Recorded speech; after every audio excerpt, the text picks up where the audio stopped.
पाठ 12। जब मुझको सांप ने काटा। बच्चों, यह एक कहानी है। आइए इस कहानी को पढ़ते हैं।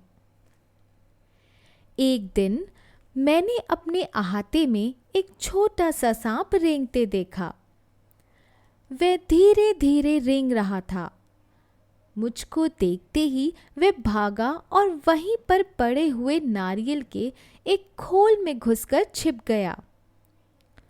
मैंने पत्थर का एक टुकड़ा उठाया और उससे नारियल के खोल का मुंह बंद कर दिया। उसे लेकर मैं नानी के पास दौड़ गया। मैंने कहा, नानी देखो, मैंने सांप पकड़ा है। नानी चीख उठी, सांप? वह इतना घबरा गई कि लगी जोर जोर से चीखने पुकारने। नाना ने सुना तो अंदर दौड़े आए।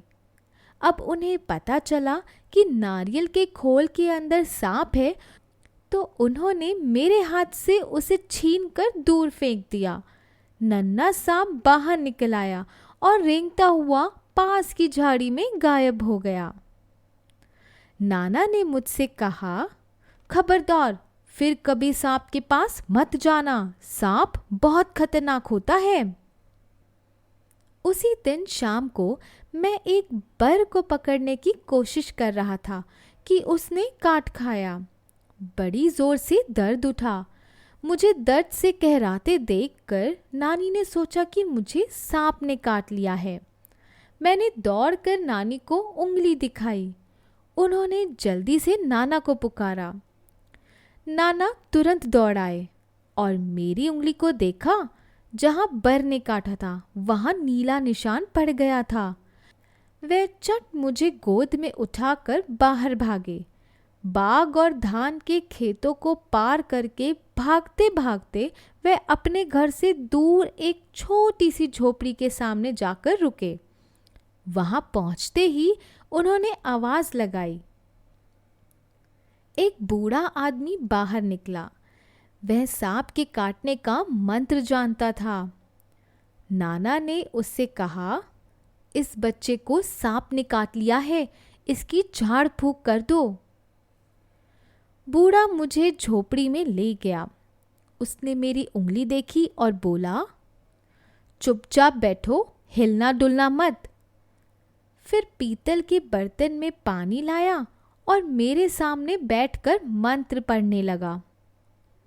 मैं चाहता तो बहुत था कि उस बूढ़े को बता दूं कि मुझे सांप ने नहीं, बर ने काटा है, पर मेरे नाना मुझे कसकर पकड़े रहे और मुझे बोलने ही नहीं दिया।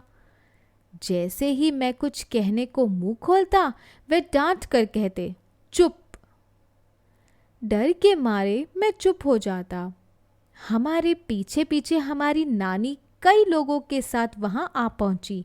सब लोग उदास खड़े देखते रहे। तब तक मेरी उंगली का दर्द जा चुका था। फिर भी मुझे वहां जबरदस्ती बैठकर झाड़ फूंक करवानी पड़ रही थी। कुछ मिनट बाद बूढ़ा आदमी उठा। उसने उसी बर्तन के पानी से मेरी उंगली धोई और मुझे पिलाया भी। उसने मुझे बोलने से मना कर दिया ताकि दवा का पूरा असर हो। फिर वह नाना से बोला, अब बच्चा खतरे से बाहर है। अच्छा हुआ आप समय रहते मेरे पास ले आए। बड़े जहरीले सांप ने काटा था। सब लोगों ने बूढ़े को उसके अद्भुत इलाज के लिए बहुत बहुत धन्यवाद दिया। घर लौटने के बाद नाना ने उसके लिए बहुत सी चीज़ें भेंट में भेजी। तो बच्चों, ये कहानी शंकर जी ने लिखी है। मुझे तो ये कहानी बहुत पसंद आई। आशा करती हूँ आपको भी ये कहानी पसंद आई होगी। अब मैं आपको मिलती हूँ मेरे अगले वीडियो में, जहाँ पे हम इस पाठ के प्रश्न और उत्तर का अभ्यास करेंगे। मेरे चैनल को लाइक, शेयर और सब्सक्राइब ज़रूर कीजिएगा, जिससे कि आने वाले पाठ की जानकारी आपको मिल जाए। धन्यवाद।